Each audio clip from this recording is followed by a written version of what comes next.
Welcome back to the deep dive. Good to be back. So this is part 5 of our big 7-part exploration into Eritrea, and we're really digging into the source material you shared with us. That's right. And just a reminder, if you're jumping in now, you probably want to hit pause and go back to parts 1 through 4. Yeah. Seriously. Yeah, definitely. We've laid a lot of groundwork, and it all kind of builds Yeah, to get the full picture. absolutely. Each part adds another layer. So for this deep dive slice, part 5, we're zoning in on 2 key things the source talks about: Eritrea's education system and its achievements in sports. Okay. And our mission today is really to unpack what the source says about the structure, the goals, the growth, and those sort of moments of international success. Right. Let's unpack it then. Starting with education.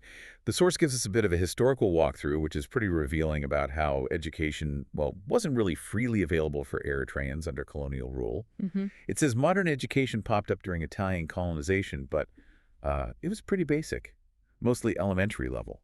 And mainly for training locals to serve the colonizers. Exactly. Limited scope. And that's a key starting point. The source then notes how things shifted a bit. Under the British administration, which was shorter, the level apparently rose to middle school in some places. Okay, slight step up. But then came the Ethiopian annexation. And according to the source, they brought in their own curriculum, replacing what was there. And crucially, higher education opportunities were, well, mostly for Ethiopians. Effectively shutting Eritreans out from higher learning within that system. Pretty much, yeah. That's the picture the source paints. So coming out of all that history, post-independence, the government obviously had a big job on its hands, reforming a system that just wasn't built for them. Right. And the source is quite clear on the aim here. Create a system that's compatible and efficient with the country's progress to development. That phrase really stands out. It does. And it also strongly emphasizes that education in Eritrea is seen as a fundamental human right, which feels like a direct response to that history we just talked about, doesn't it? It certainly suggests a very deliberate policy shift. It makes you think about, how a nation tries to rebuild after conflict and external control.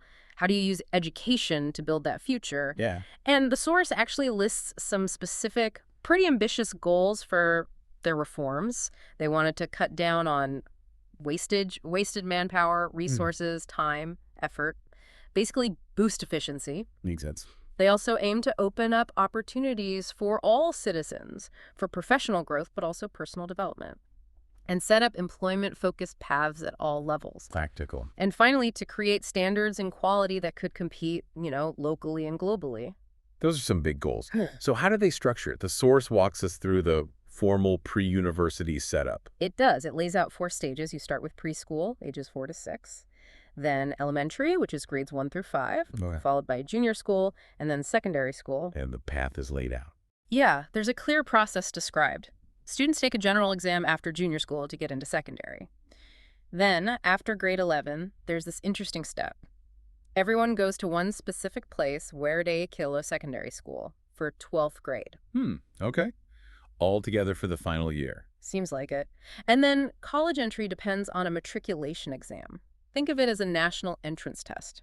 The source notes it's pretty competitive to get in. And you mentioned something interesting about that exam before. Yeah. It's not just held in Eritrea. Right. The source says it's administered both inside and outside the country for Eritreans living abroad who want to attend college back home. That suggests an effort to include the diaspora, maybe. Could be. Yeah. And for those who don't go the college route after that 12th grade year, the source highlights an immediate alternative: vocational school. So a skills-based path. Exactly. But what's really striking, looking at the pre-university level overall, is the sheer growth the source reports. There's a powerful statistic in there. Student numbers went from about 200,000 in 1991, right after independence, to 600,000 within just 16 years. Wow. Tripling the student body in, a decade and a half? That's huge. It's a massive increase. It points to not just more access, but potentially a real shift in human capital development. And the source even adds a cultural note mentioning special awards from the youth organization for students who get a full GPA, like perfect scores on that big matriculation exam. Yeah, it underscores that academic achievement is really valued. Okay, so moving up the ladder then. Higher education. The source identifies this as critical, especially now with globalization, ICT, all that. And it says the government clearly invested heavily here. What started as just one main institution, as Mara University. Right. has expanded significantly, according to the source anyway. Yeah, it lists 5 new higher education colleges set up alongside Asmara University. They offer degrees, diplomas, certificates. Let's see, there's the Eritrea Institute of Technology, colleges for marine science, business and economics, agriculture, health science, and arts and social sciences. Quite a range. It is. And connecting this back to access, remember that competitiveness for Asmara University? Yeah, tough to get in. The source claims that before these new colleges, only maybe 10–15% of secondary students had a realistic shot at university. Okay. Now, with these new institutions, it says tertiary education access has jumped to 45%. 45%. That's a massive change in opportunity. It's a substantial widening, yes. It lines up with that reform goal of opening doors for all citizens. And it changes the whole educational landscape. The source also gives a sense of scale comparison. Asmara University graduated about 12,000 students in its first 16 years. Okay. But the 5 new colleges currently have 8,000 students enrolled. So potentially graduating large numbers in the near future. And the plan, the source mentions, is for these colleges to eventually grow into full universities themselves. What about postgraduate studies? Masters, PhDs? Well, the source indicates that currently, master's degrees are mainly done through correspondence programs linked with international universities. Ah, okay. Distance learning, basically. Seems like it. About 30 students graduated that way this past year, according to the text. But there's also a clear plan mentioned to set up a local postgraduate program soon. Once they have the curriculum and facilities sorted out? Exactly. Okay, let's pivot slightly to vocational training. The source suggests this was super important right after independence. It really was. Its purpose was tied directly to immediate national needs. The source explains it had a dual role. Which were? 1, meeting the demands of post-war reconstruction and development, and 2, helping reintegrate people disadvantaged by the conflict, giving them practical skills. Makes a lot of sense. It was structured with 3 certification levels: secondary school certificate, intermediate certificate, and an advanced diploma. And did many people go into this? Yeah. The figures suggest quite a few. By 2006, the source says there were around 15,000 students at the intermediate level and over 2,000 at the advanced level. So significant numbers choosing that path. Yes, and the early training centers were set up in various places: Agordat, Barentu, Mendefera, places like that. Spreading it out. Right.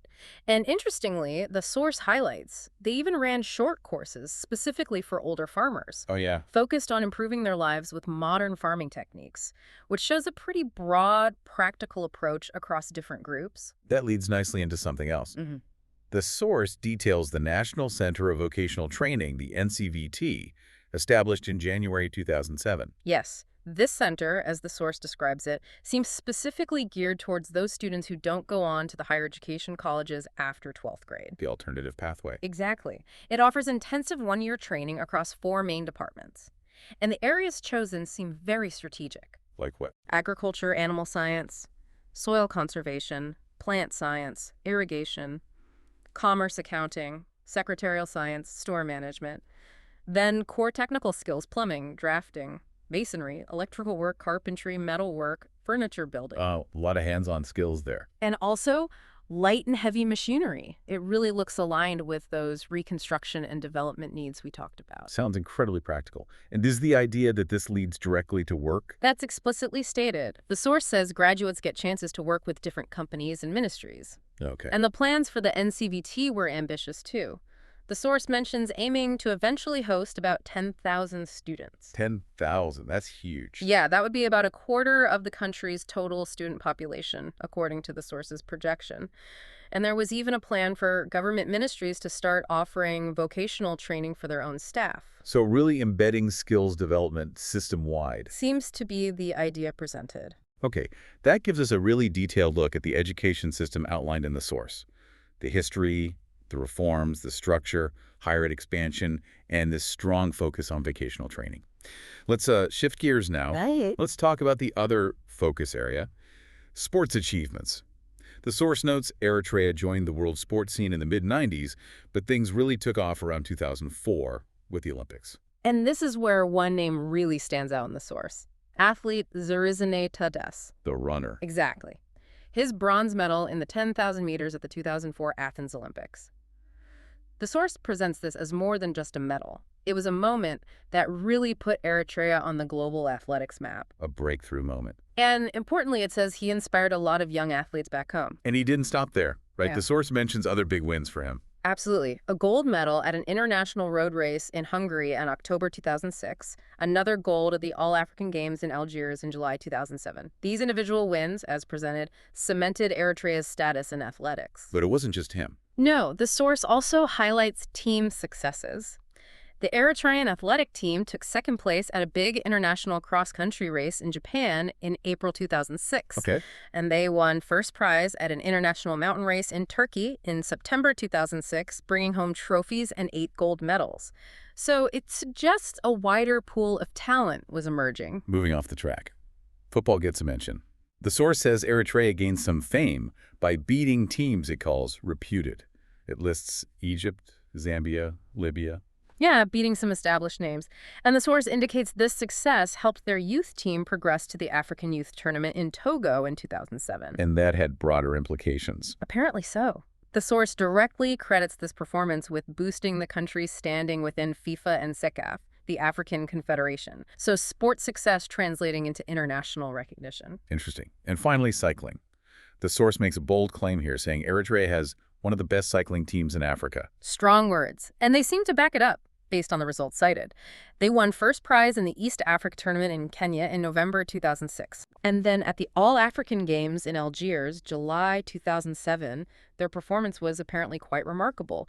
The source details individual riders finishing 2nd, 5th, 9th, and 10th. Strong individual results. Which collectively meant Eritrea ranked first overall among all African countries in cycling at that event. That's a major achievement, showing both top talent and team depth. So pulling these two threads together, the education system development and these sports achievements, what are the big takeaways this source seems to be pointing towards? Well, what I see reading this source is 2 parallel tracks. Internally, you have this described focus on building the nation through structured education, widening access, practical skills, developing human capital for the country's future. Right, the internal focus. And then externally, you have these successes in international sports athletics, football, cycling, which, according to the source, brought recognition, national pride, and put Eritrea on the map in a different way. So internal development and external projection. Exactly. Both contributing in different ways, perhaps, to the country's standing and the opportunities available to its citizens, at least as described here. It makes you think, doesn't it? So here's something maybe for you, the listener, to ponder. How does a nation's deliberate effort, as outlined in this source, to build both a broad education system and competitive sports programs? How do those two things together shape national identity and presence on the world stage? That's a fascinating question to consider. How do they feed into each other, or maybe even compete for resources or focus? Something to chew on. Definitely. And just to remind everyone, our deep dive into this source material on Eritrea isn't over yet. Not at all. We've just finished Part 5, hitting education and sports. But there are still 2 more parts coming up, Part 6 and Part 7. We'll keep exploring what this source material presents. So please do join us for those next installments as we continue to unpack the source. For now, thanks for joining us for this deep dive.